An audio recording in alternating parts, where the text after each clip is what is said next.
Assalamualaikum murid-murid. Okey, cikgu nak tanya. Apa yang kamu nampak kat tangan cikgu ni? Saya nampak kain tu cikgu. Kain, okey. Ini namanya kain. Kalau segitiga nama dia kain apa? Kain anduk. Okey, betul. Okey, kain anduk ni kita gunakan untuk apa sebenarnya? Biasanya untuk balut ke, Okey, lagi? untuk tanian patah. Okey, betul. Kalau kita nak tahu sebenarnya ada banyak kan jenis balutan anduk. Okey, jadinya hari ni kita akan belajar dua. Yang pertama, balutan cincin dan yang kedua, balutan luka tapak tangan. Okey. So, Assalamualaikum murid-murid. Jadi hari ni cikgu akan paparkan satu video dan cikgu nak kamu semua tengok video tu betul-betul. Sebab nanti cikgu akan tanya kamu semua soalan. Jadi video ni berkenaan bantuan kecemasan. So nanti kamu tengok dulu video ni. Okey, jadi baik murid-murid, cikgu nak tanya, apa yang kamu dapat hasil daripada video ni? Dapat belajar cari ikatan. Ya, cari kata untuk anduk balutan. Betul. Betul. Okay, jadi cikgu nak tanya kamu semua. Jadi apakah mungkin fungsi bantuan kecemasan seperti balutan, anduk ni? Kecederaan. Lagi? Tak tahu. Tak tahu. Okey, jadi antara mungkin ada antara dia punya tujuannya adalah sokongan. Lepas tu nak tutup luka, nak berhentikan darah dan sebagainya. Jadi hari ni cikgu akan ajar satu balutan yang kamu boleh gunakan semasa mengalami kecederaan. Jadi kecederaan ada banyak, mungkin kecederaan kepala, kecederaan badan, kecederaan kaki, kat tangan, kat tapak tangan. Jadi balutan yang cikgu nak ajar ni, dia adalah satu cara balutan yang boleh digunakan di mana-mana bahagian badan tau. Sebab balutan ni dia adalah bersifat general. So, nama balutan yang cikgu nak ajar pada hari ni adalah balutan cincin. Jadi cikgu nak nampak tak ni? Ni kain anduk. So nanti cikgu tunjuk dulu. So nanti kamu semua akan ikut macam mana cikgu buat. So semua boleh tengok dulu. Okay, pertama sekali cikgu nak kamu bentangkan dulu kamu punya anduk macam ni. Bentangkan, kemas-kemas. Lepas tu cikgu nak kamu buat bentuk segitiga macam ni. Kalau siapa yang tak ada anduk boleh buat macam ni. Dia lipatkan dia jadi segitiga. Okay, nampak tak? Jadi segitiga.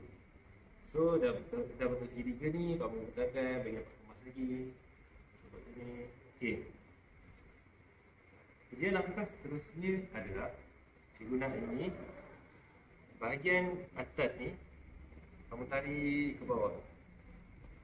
Ni cantik kan? Sekejap. Ni. Jadikan dia macam bentuk macam ni. Nampak tak? Okay. Lepas tu bahagian bawah ni cikgu nak kamu lipat sikit ke atas. Dia macam kamu buat kapal terbang lah. Lipat sikit ke atas. Ke atas sikit. Ke atas sikit. Lepas tu tukar bagi kemas. Nampak tak? Okay. Bagi nampak kemas. Okay. Kemudian atas ni kamu pun, dia gila-gila tau. Mula bawah, kemudian atas, bawah atas. So atas pun kamu lipat macam ni. Kemudian sambung bawah ni. Okay.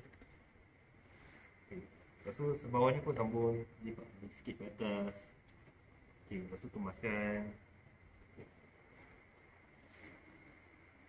Lepas tu atas ni pun lipat lagi. Kemudian last kita lipat macam ni. So nampak tak dia jadi macam mana? Dia jadi satu balutan. Dia jadi satu macam kain yang memanjang. Dia kalau macam cikgu sekarang ni, cikgu pakai tudung shawl. So balutan ni tak perlu kemas. Kalau pakai kain tu, dia akan lagi cantik lah balutan dia. So jadikan dia macam ni. Nampak tak? Okay. Jadi selepas dah buat macam ni, cikgu nak beritahu dulu. Fungsi balutan cincin ni adalah yang menutup luka.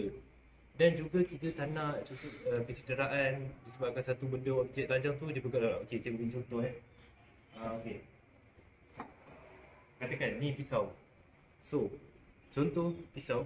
Kira kamu main-main dengan adik kamu masa tiba, tercucuk pisau dekat, katakan dekat sini. Tercucuk kat sini.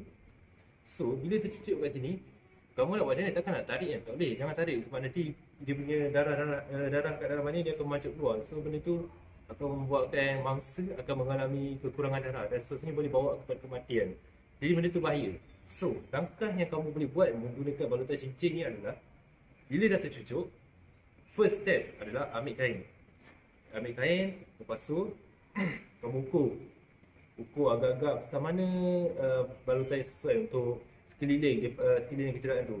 Contoh ni pisau, okay, contoh cikgu ukur sini. So dia besar ni, nampak tak? So kamu buat kat tangan, masukkan dalam pergelangan, dan then kamu nampak ukur macam ni. Dah macam ni, okay, senang je. Mula kamu ikat macam biasa, ikat macam ni. Okay, ni kanan atas kiri.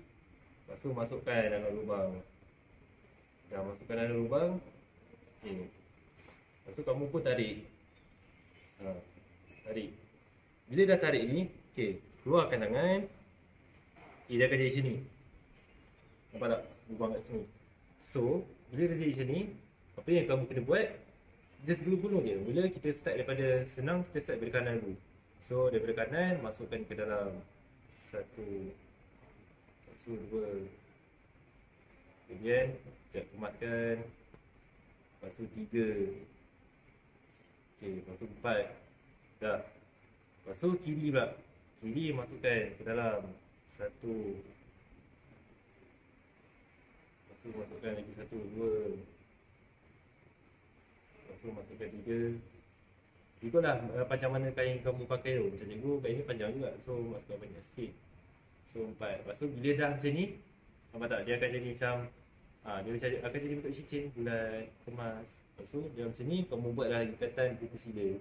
Ingat je, buku sila dia punya form dia senang. Kanan atas kiri, kiri atas kanan. So kanan atas kiri. Baiklah, murid-murid, berdasarkan penerangan daripada Cikgu Zafwan sebentar tadi, kita ada berapa jenis balutan? 2. Apa tu? Balutan cincin dengan balutan tapak tangan. Okey, betul. Dekat tangan Cikgu sebelah ni, ada apa? Cuba baca. Kad panduan. Okey, dekat sini Cikgu akan bagi kepada kamu kad panduan berserta kain andong untuk kamu buat sendiri 2 jenis balutan tu secara dalam kumpulan. Boleh ke? Boleh. Okey, mula ambil kad ni. Okey, dan boleh mula buat.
Baiklah, sekarang cikgu akan buat penilaian terhadap balutan yang awak buat, iaitu balutan pergelangan tangan.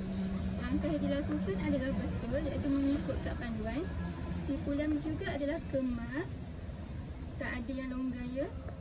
Lepas tu anda memberikan kerjasama yang baik dalam kumpulan. Cikgu nak puji kamu semua atas kerjasama yang baik dalam melakukan sipulan ini bersama-sama. Berikan tepukan untuk masing-masing. Okay, baiklah murid. Okay, kita dah belajar tadi kan 2 cara balutan. Okay, cikgu nak seorang bagi refleksi. Alia boleh bagi refleksi apa yang kita belajar pada hari ini? Pada hari ini kita belajar 2 jenis balutan, iaitu balutan cincin dan juga balutan luka tapak tangan. Okey.